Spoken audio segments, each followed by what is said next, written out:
Hello friends, welcome to my YouTube channel. In this particular lecture, we will discuss about the reproductive health. तो reproductive health जो chapter है उसका ये second lecture है। इस lecture में हम बात करेंगे आगे जो कॉन्ट्रासेप्टिव मेथड्स हैं जो अनवांटेड प्रेगनेंसी को जिससे अनवांटेड प्रेगनेंसी को अवॉइड किया जा सकता है, तो उन सारी चीज़ों के बारे में हम इसमें बात करेंगे। तो सबसे पहली बात इसमें आती है तो कई सारे मेथड्स होते हैं। तो कुछ हो गए ओरल पिल्स होती हैं। जैसे कल हमने बात करी थी कि एक सहेली नाम की एक आती है जो जिसको CSIR CDRI जो लखनऊ है वहाँ के साइंटिस्ट ने खोजा है या बनाया है। ठीक। तो लिखा है who want to delay the pregnancy is और स्पेस चिल्ड्रन। और मतलब ये इन सब चीजों को यूज करने के लिए किस लिए यूज करा जाएगा, क्योंकि जो चाहते हैं अपने प्रेगनेंसी को डिले करने के या चिल्ड्रन के बीच में स्पेस ज्यादा स्पेस देने के लिए। ठीक। It is one of the most widely accepted method for the contraception in the India. IUDs की बात कर रहे हैं, इंट्रा यूटेराइन डिवाइसेस की अगर हम बात करें तो ये इंडिया में सबसे ज्यादा यूज किया जाता है। Oral administration of small doses of either progestogens and estrogen, मतलब प्रोजेस्टेरॉन और एस्ट्रोजन का मिक्सचर पाया जाता है, कॉम्बिनेशन पाया जाता है कॉन्ट्रासेप्टिव पिल्स में जो फीमेल यूज करती हैं प्रेगनेंसी को अवॉइड करने के लिए। They are use in the form of the tablet, tablet के फॉर्म में यूज करी जा सकती हैं। And hence are popularly called as the pills, या हम पॉपुलरली इन्हें पिल्स भी कहते हैं। Pills have to be taken daily for the period of 21 days. मतलब इसको डेली भी लिया जा सकता है 21 डेज तक, जब से एक मतलब ये जो प्रेगनेंसी मेंस्ट्रुअल साइकिल है अगर स्टार्ट जिस दिन से स्टार्ट हुआ है उस दिन से लेकर 21 डेज तक इसको लिया जा सकता है। 21 दिन तक जो ये कॉन्ट्रासेप्टिव पिल्स होती हैं। After a gap of 7 days during which menstruation occurs, it has to be repeated in the same pattern till the female desire to prevent the contraception। और ये इसी तरह अल्टरनेशन में लिया जा सकता है, इसी तरह कंटिन्यूसली लिया जा सकता है जब तक कि बच्चे की या कॉन्ट्रासेप्शन की जरूरत हो या बच्चे ना करना चाहते हो, तब तक ये पिल्स ली जा सकती हैं। ओके। ये करती क्या है, ये जो पिल्स हैं ये करती क्या है?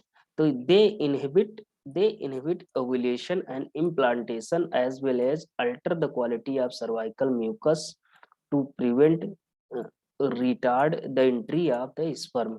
ये क्या करती हैं? जो ओव्यूलेशन है, ओवा बनने की जो प्रोसेस है उसको क्या करती हैं? इनहिबिट कर देती हैं, रोक देती हैं, और इम्प्लांटेशन को भी रोक देती हैं। और जो सर्वाइकल म्यूकस होता है उसकी भी जो क्वालिटी होती है उसको क्या कर देती हैं? ये चेंज कर देती हैं। ठीक। जिससे क्या होगी, जो स्पर्म की एंट्री है उसकी मोटिलिटी में भी इफेक्ट आ जाएगा। फिर क्या है, pills are very effective with lesser side effect and as well are well accepted by the females. जो पिल्स होती हैं बहुत ज्यादा इफेक्टेड होती हैं, उनका साइड इफेक्ट कोई नहीं होता है। अब फिर यहाँ हम बात करते हैं, सहेली नाम की एक पिल्स आती है। The new oral contraceptive for the female contain non steroidal preparation. ये जो सहेली है क्या है, ये ओरल कॉन्ट्रासेप्टिव पिल्स है जो इसमें क्या होता है, नॉन स्टेरॉइडल प्रिपरे इसमें कंपोनेंट पाए जाते हैं। और ये सबसे ज्यादा अपने यहाँ इंडिया में यूज करा जाता है। It is a once a week it is a once week pill with very few side effect and high contraceptive value. अब ये क्या मतलब एक वीक में एक बार मतलब खाई जा सकती है, ये सहेली जो है एक वीक में एक बार खाई जा सकती है, और इसकी ये जो साइड इफेक्ट हैं बहुत ही कम है, और कॉन्ट्रासेप्टिव वैल्यू इसकी बहुत ज्यादा है, मतलब कॉन्ट्रासेप्शन नहीं होने देगी, कॉन्ट्रासेप्टिव होती हैं ये। ठीक। हाईली कॉन्ट्रासेप्टिव होती हैं। Progestogens alone or a combination with the estrogen can also be used by the female as the injection के लिए भी यूज कर इंजेक्शन के फॉर्म में भी ये सारी चीजें यूज करी जा सकती हैं under the skin. Their mode of action similar to that of the pill. जैसे पिल का जो पिल्स होती हैं उनका जैसे इफेक्ट होता है वैसे ही इफेक्ट इस इंजेक्शन का भी होता है. Okay. And their effective period are much longer. लेकिन और जो पिल्स जो ये इंजेक्शन होती हैं इनका क्या होता है जो इनका जो इफेक्टिव पीरियड है ज्यादा दिन तक होता है. Administration of the progestogens and progestogen estrogen combination or IUDs intrauterine devices within 72 hours of coitus. Coitus के 72 आवर्स के बीच में ही अगर ये ले लिया जाए ये इंजेक्शन ले लिया जाए या ये पिल्स खा ली जाए फीमेल के द्वारा तो कॉन्ट्रासेप्शन किया जा सकता है. कॉन्ट्रासेप्शन से बचा जा सकता है. ओके. फिर क्या है आगे have been found to be very effective as the emergency contraceptive. जैसे एक आती है अनवांटेड 72 करके एक आती है वो भी यही वर्क करती है जो 72 आवर्स के पहले ही फीमेल को देना होता है कॉन्ट्रासेप्शन के लिए. They could be use to avoid the possible pregnancy due to rape और कॉजल अनप्रोटेक्टेड इंटरकोर्स. और ये तब भी ली जा सकती है जैसे किसी महिला का रेप हुआ हो या कोई अनप्रोटेक्टेड इंटरकोर्स हुआ हो तो इससे भी ये ली जा सकती है और प्रेगनेंसी से बचा जा सकता है. अब कई सारे मेथड्स होते हैं जैसे ये तो हो गए ओरल ओरल एडमिनिस्ट्रेशन हो गए. अब इसके बाद बात आती है स्टरलाइजेशन की. स्टरलाइजेशन में क्या होते हैं दो तरह की चीजें होती है. फीमेल का स्टरलाइजेशन होता है और मेल का. दोनों में भी ये सर्जिकल मेथड अपनाया जाता है जिसे हम स्टरलाइजेशन कहते हैं. Surgical method also called sterilisation are generally advise for the male और female partner as a terminal method to prevent any more pregnancies. जैसे अब किसी जिसके मान लो 2 या 3 बच्चे हो चुके हैं अब उसको आगे कोई भी बच्चा नहीं करना है कोई भी प्रेगनेंसी नहीं करनी है अवॉइड करना है प्रेगनेंसी को तो उनको क्या सलाह दी जाती है कि हाँ ये स्टरलाइजेशन करवा लीजिए. Okay. Surgical intervention block gamete transport. और सर्जिकल ये जो इंटरवेंशन होता है सर्जिकल ये जो प्रोसेस होती हैं ये क्या करती हैं जो गमीट का ट्रांसपोर्ट है इनको रोक लेती हैं और कॉन्ट्रासेप्शन को प्रिवेंट कर देती हैं या कंसेप्शन को प्रिवेंट कर देती हैं. Okay. It sterilization procedure in male is called vasectomy. जो मेल में स्टरलाइजेशन होता है उसे वैसेक्टोमी कहते हैं और फीमेल में होता है उसे ट्यूबेक्टोमी कहते हैं. तो जैसे मान लीजिए मेल का रिप्रोडक्टिव सिस्टम है तो इसका जो ये वास्ट डिफरेंस होता है इसका एक स्मॉल बीच में एक कट कर दिया जाता है. एक कट करने के बाद इसको एक किसी धागे से बांध दिया जाता है या सर्जिकल थ्रेड से इसको बांध दिया जाता है ताकि स्पर्म का ट्रांसपोर्ट ना हो पाए. और दोनों तरफ दो दो वास डिफरेंस होते हैं दोनों तरफ से इनका स्मॉल कट करके यहाँ से क्या कर दिया टाइट कर दिया गया. कट को क्या कर दिया एक दूसरे से अलग कर दिया गया. अब ये क्या होगा यहाँ पर स्पर्म का जो ट्रांसपोर्ट है वो बंद हो जाएगा.